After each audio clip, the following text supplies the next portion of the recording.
Welcome back to Disrupt Education. I got 2015 grad from Oak Park, Brooke, Owen here. How are you, Brooke? Good, how are you? Great seeing you here. Absolutely. Let's start with where are you at? What are you doing these days? You know, these days I'm doing a lot of writing, a lot of art projects, a lot of collaborations. I actually just started my blog, Brian Muse, so it's really important to me. It's a baby right now, Yeah. like I said, but I've got a couple posts up there, a couple of interviews actually that I did. One is a podcast, one is actually transcribed. So I'm Right. working on different skill sets throughout this, I like to call it a collective art project. Right. So I've got like a few different tabs, like about the author, of course. I've got the collabs I have for projects. Right. So I mean, got like my transcriptions, my podcasts, just a whole plethora of different mediums and Right. things like that, so that I can get my practice in and everything. Yeah. These were initially things I was doing in school, but I mean, I actually tracked it back real quick and decided to try these on my own, and I've actually learned so much more through doing this on my own than in school. So I mean, what Brian Muse is all about is getting everybody's artwork out there.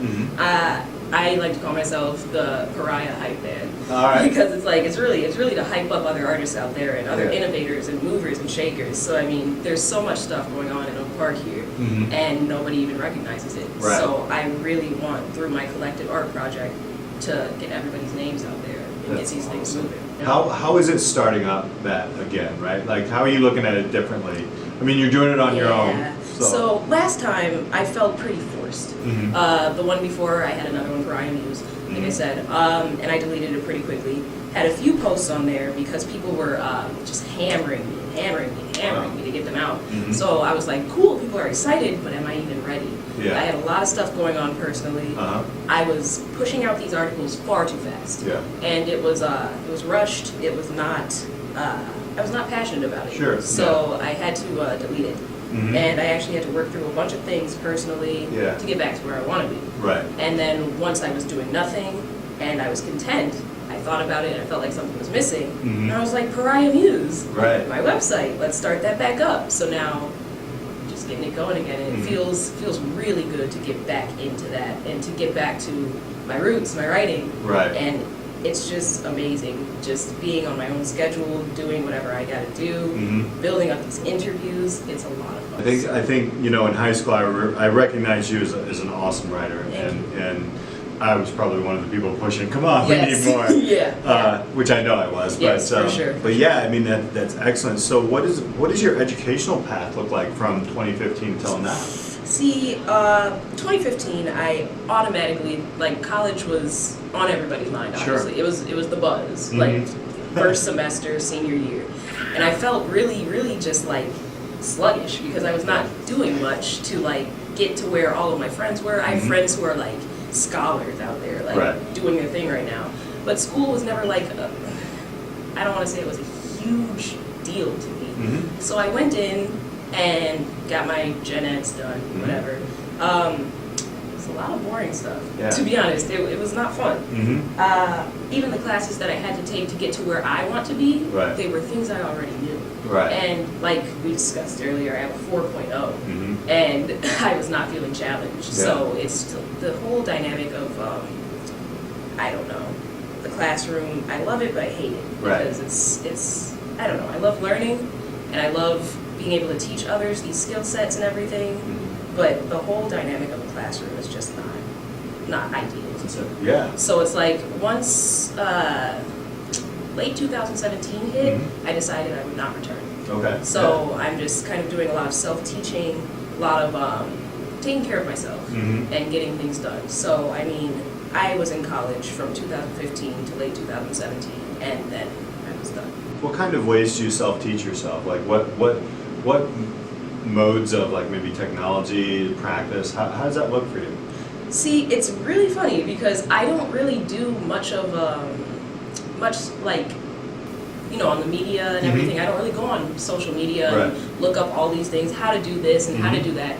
I'm really just, by every sense of the word, self-teaching. So for my first interview, for instance, I decided I wanted to transcribe it. And I was like, I have no no idea how to transcribe. What am I going to do? This is so long. The interview came out to about 30 minutes, and I was like, this is so long. What am I doing?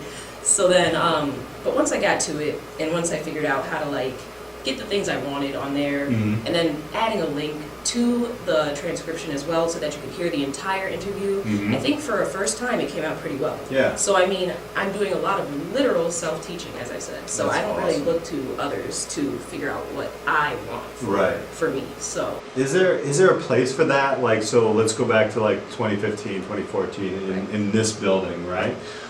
Which is very like structured, right? Yes, and we just talked very about some much. other subjects and different things like that. Is there a way to bring in self-learning? And if so, how would you do it? You know, it's really an intrinsic thing. You have to have the motivation and the drive to want to teach yourself. And I think in 2014, 2015, I did not have that mindset. I was really stuck in the dynamic of the classroom, like I said. And I was like, okay, I'm getting my learning done, gotta get straight A's, gotta do this, gotta do that, gotta walk across that stage. So I did not have that skill set back then. But like I said, it really comes from internally. You need to have that drive to want to teach yourself. So it all starts with a passion, in my mind. Everybody has a passion. There's no way you don't. So I mean, if you're not looking for it, I'd start looking for it now. It's never too early, never too late. And then once you find that passion and you really feel it within you, that self-motivation and self-teaching really just starts to come out of you on your own. You know what I mean? At least that's my experience with it. But for those who don't find that motivation within themselves, the only advice I'd have is to really surround yourself with people that do.